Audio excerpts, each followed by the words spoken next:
Hello students. आज हमें करनी है मैथ्स की वर्कशीट नंबर 2 और आज हमें सीखना है कलेक्शन ऑफ डाटा के बारे में। लास्ट वर्कशीट में आपने सीखा था कि डाटा क्या होता है। आज की वर्कशीट में कलेक्शन ऑफ डाटा के बारे में हमें पढ़ना है। तो चलो एक छोटी सी रिवीजन करते हैं कि डाटा क्या होता है। Data is a collection of facts such as numbers, words, measurements, observations and description of things. इन सभी चीज़ों को हम बोलते हैं डाटा। जैसे कि मैंने आपको लास्ट वर्कशीट में समझाया था कि आप अगर मार्केट जाते हैं और किसी चीज़ों को सामान को लाने की एक लिस्ट बनाते हैं तो वो भी एक डाटा कलेक्शन है।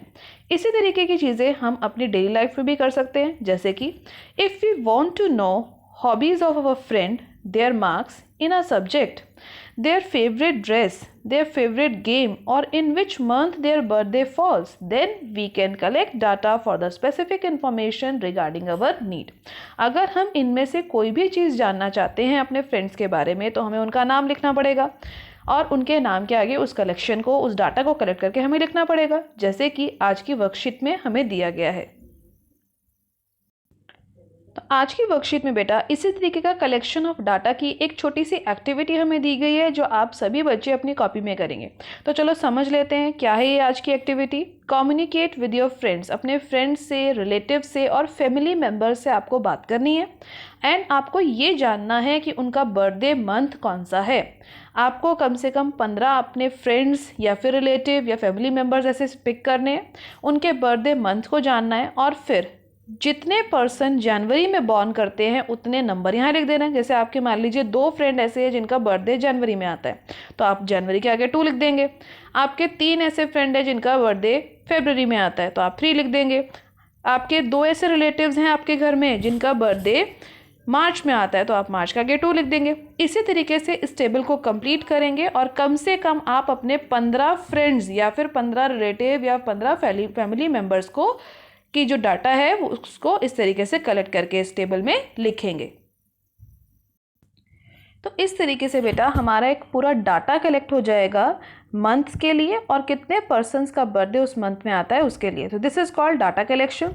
अब डाटा कलेक्शन करते समय the collection of data is done keeping in mind the specific information needed from the data. कभी भी हम डाटा कलेक्ट करते हैं तो हमें क्या इन्फॉर्मेशन चाहिए उसके बेसिस पर ही हम डाटा को हमेशा कलेक्ट करते हैं।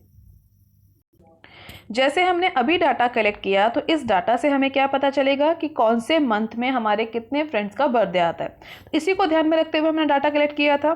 इसी तरीके से डाटा कलेक्शन हम करते हैं। Now the subtraction of minimum and maximum give us the range.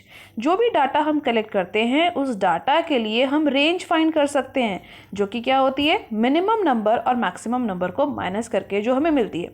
जैसे कि मैंने आपको ये 3 डाटा लिख के दिखाए थे जनवरी, फरवरी और मार्च की। इसमें मैक्सिमम नंबर का मतलब सबसे बड़ा नंबर कौन सा था 3 और मिनिमम नंबर कौन सा था 2। तो जब हम इन दोनों नंबर्स को सब्ट्रैक्ट कर देंगे यानी 3 में से 2 को माइनस कर देंगे तो क्या मिलेगा 1।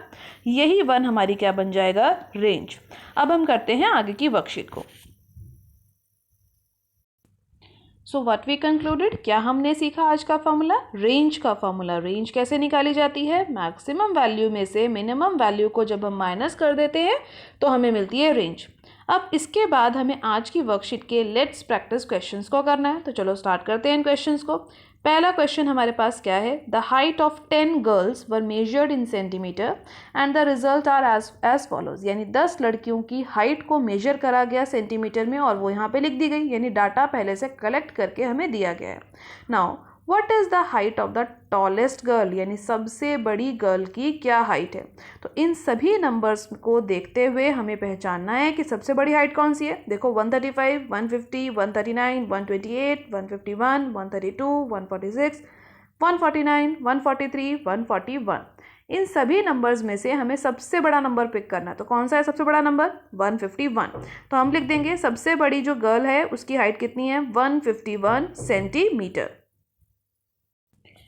इसी तरीके से हमें करना है question number 2, what is the height of the smallest girl. सबसे छोटी जो गर्ल है उसकी क्या हाइट है यह हमें बताना है।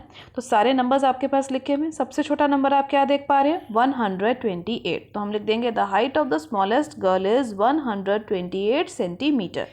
नाउ नेक्स्ट पार्ट है हमारे पास, now subtract the height of the smallest girl from the height of the tallest girl. सबसे बड़ी गर्ल की हाइट थी 151 सेंटीमीटर, इसमें से हमें माइनस कराना है सबसे छोटी गर्ल की हाइट यानी 128 सेंटीमीटर।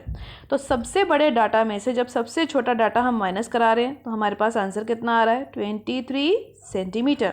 तो जब हमने ये सबसे बड़े नंबर में से सबसे छोटा नंबर माइनस कराया तो यानी हमने इस क्वेश्चन में क्या फाइंड करी है, range. So we will write range equal to 151 minus 128 centimeter, यानी मैक्सिमम वैल्यू में से, जो कि हमने अभी सीखा था, ये रही हमारी मैक्सिमम वैल्यू फॉर्मूला में। मैक्सिमम वैल्यू में से जब हम मिनिमम वैल्यू को माइनस करते हैं तो हमें रेंज मिलती है। तो इसी तरीके से हमें इस क्वेश्चन में रेंज मिल गई 23 सेंटीमीटर। तो आज की वर्कशीट के क्वेश्चंस की प्रैक्टिस कीजिए। जो मेन फॉर्मूला आपने आज की वर्कशीट में सीखा है रेंज का, उसको रिवाइज कीजिए, उसको लर्न कीजिए। Range is equal to maximum value minus minimum value. आज की वर्कशीट से रिलेटेड जो भी क्वेश्चन आपकी एनसीईआरटी में उसकी प्रैक्टिस करनी है आप सभी को। आज की वर्कशीट की वीडियो अच्छी लगी हो तो अपने फ्रेंड्स के साथ लाइक और शेयर करना मत भूलिएगा। मेरे चैनल पे पहली बार आए हैं तो चैनल को सब्सक्राइब कर लीजिए ताकि आपको अगले आने वाली वीडियोस की नोटिफिकेशन टाइम से मिल सके। Thank you for watching.